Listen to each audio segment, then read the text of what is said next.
आरो जों बर' माहारियारि फरायसा आफादजों लोगोसे बेबायदिनो गोबां कलेजनि स्टुडेन्टसफोर जेरैबायदि कनसार्न जेरैबायदि इश्युसफोरखौहाय दिनैहाय रायथिनानै होबाय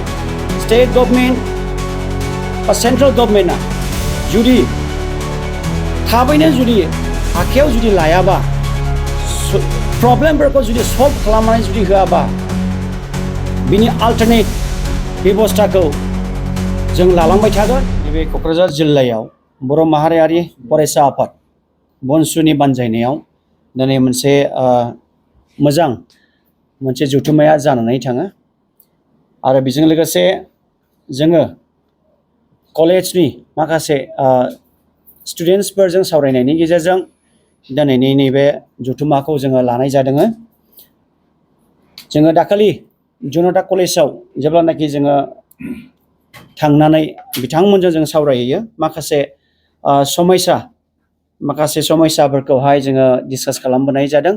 आरो बिथांमोननिखौ लानानैनो दिनैनि नैबे जथुम्माखौ जों लानाय जादों। बिसेस दिनैहाय नैबे जथुम्मायाव नुजाफैनो हादों जोंनिनो जनता कलेजनि इउनियन बडिनिफ्राय नुजाफैनो हादों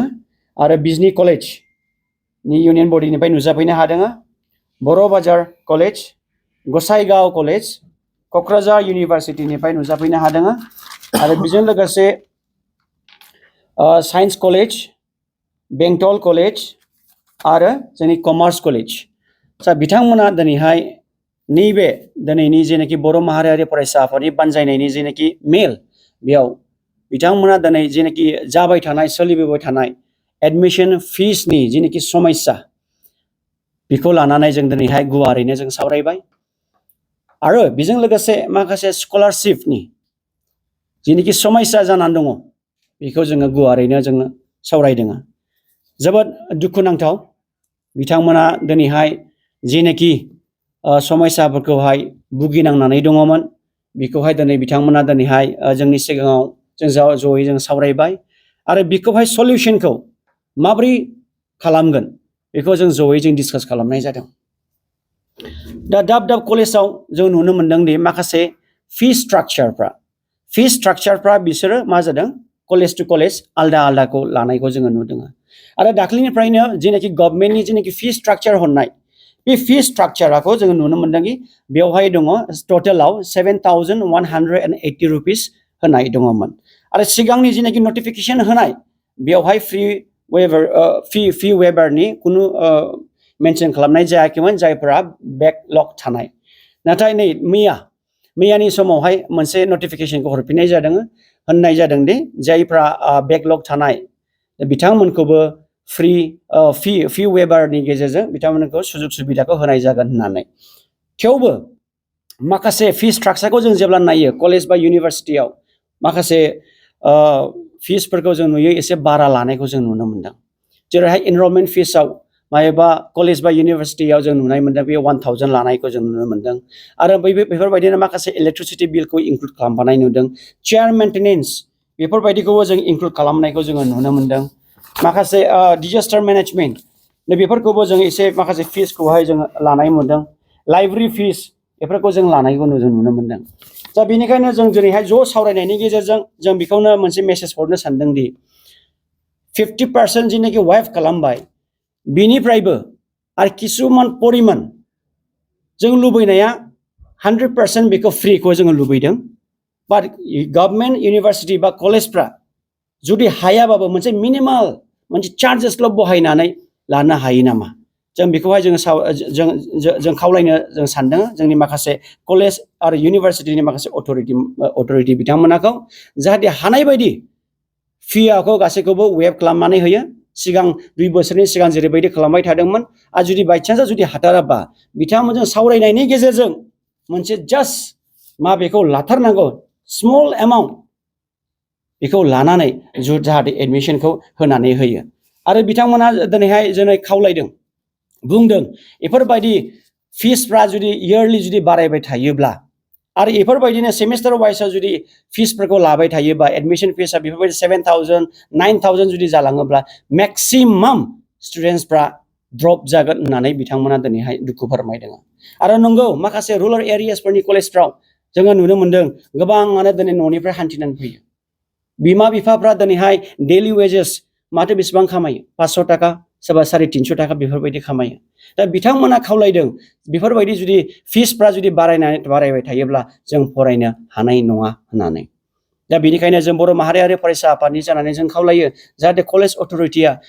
बे सिरियास कनसार्नखौ एसे इन डेप्थ जाहाथे स्टाडि खालामो आरो फरायसाफोरनि थाखाय मोनसे सुजुग सुबिदाखौहाय जाहाथे खालामनानै होयो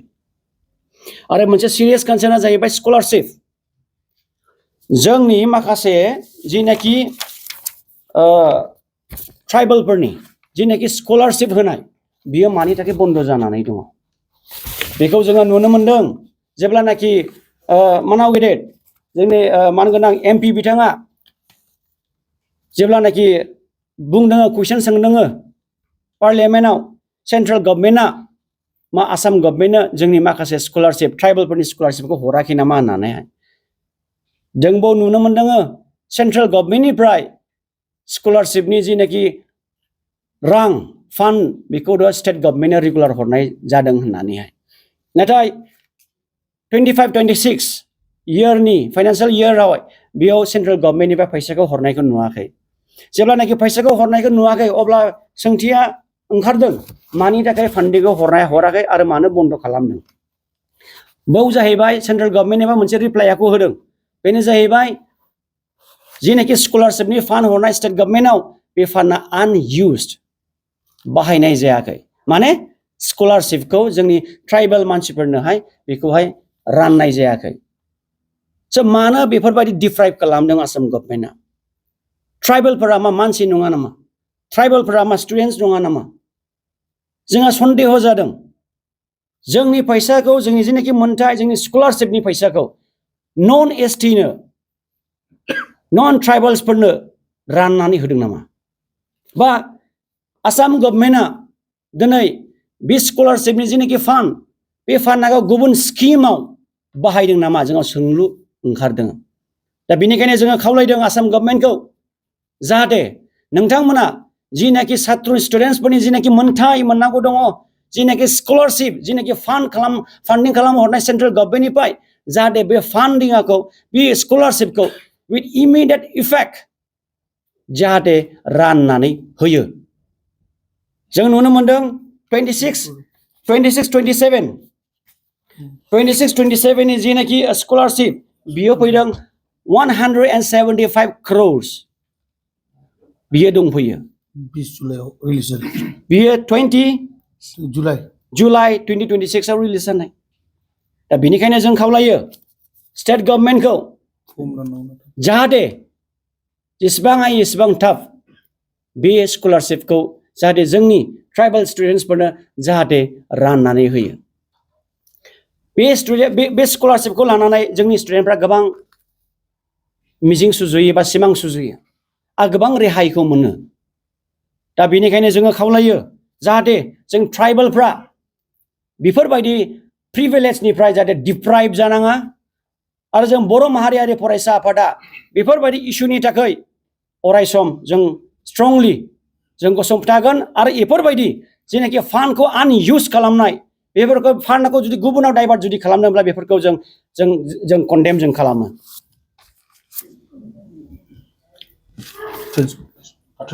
जों दिनैहाय इन डेप्थ जों डिसकास खालामनाय जादों आरो बेखौ प्रेक्टिकेलि जों मेम'रेन्डामनि गेजेरजों जों बेखौहाय जों रायफोदगोन आरो बेजों लोगोसे जेरैबायदि टाइमलाइन होनाय बायदियै जुदि मावफुङाब्ला अब्ला जों बेलेग बेबस्थाखौ जों लानांगौ जानानै फैगोन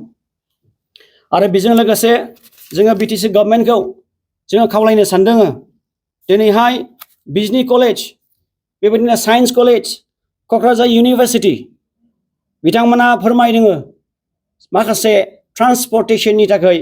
समस्या जानायनि थाखाय गोबां छात्रफ्रा दिनैहाय जेरैबायदि 70% बा 75% एटेन्डेन्स नांगौ बेखौहाय बिथांमोना दिनैहाय मोननो हाया होननानै दा बेनिखायनो जोङो खावलायो जोंनि माखासे BTC गभर्नमेन्टनि ट्रान्सपर्टनि जेनाखि इनचार्ज बिथां EM सार नोंथांखौ जोङो खावलायो आरो बेजों लोगोसे मानाव गेदे जोंनिनो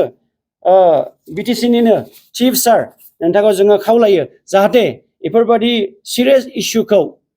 थाबैनो सल्भ खालामनानै होयो आरो जाहाथे जोंनि माखासे जिनाखि फरायबाय थानाय जोंनि सात्रफ्रा जाहाथे बेफोरबायदि समस्यानि थाखायहाय जाहाथे ड्रप आउट जानाङा बेफोरबायदि समस्यानि थाखायहाय जाहाथे एटेन्डेन्सफ्रा जाहाथे खम जानाङा बेनिखायनो जों खावलायो जेरैबायदि बबे रुटजोंहाय ट्रान्सपर्टखौहाय एभेलेबल खालामनानै होयोबा स्टुडेन्टसफोरनि थाखाय सुबिदा जागोन बेखौ नायनानै जाहाथे थाबनो एरेन्ज खालामनानै होयो बर' माहारियारि फरायसा आफादनि जानानै जों बेखौनो खावलायबाय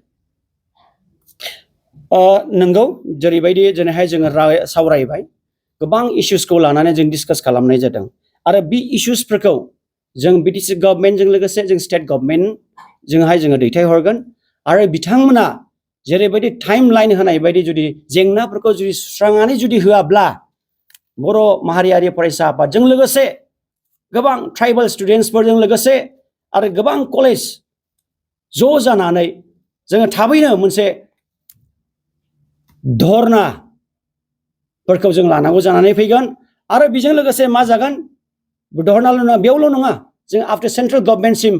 जों नैबे इस्युसखौ जों लांनांगौ जानानै फैगोन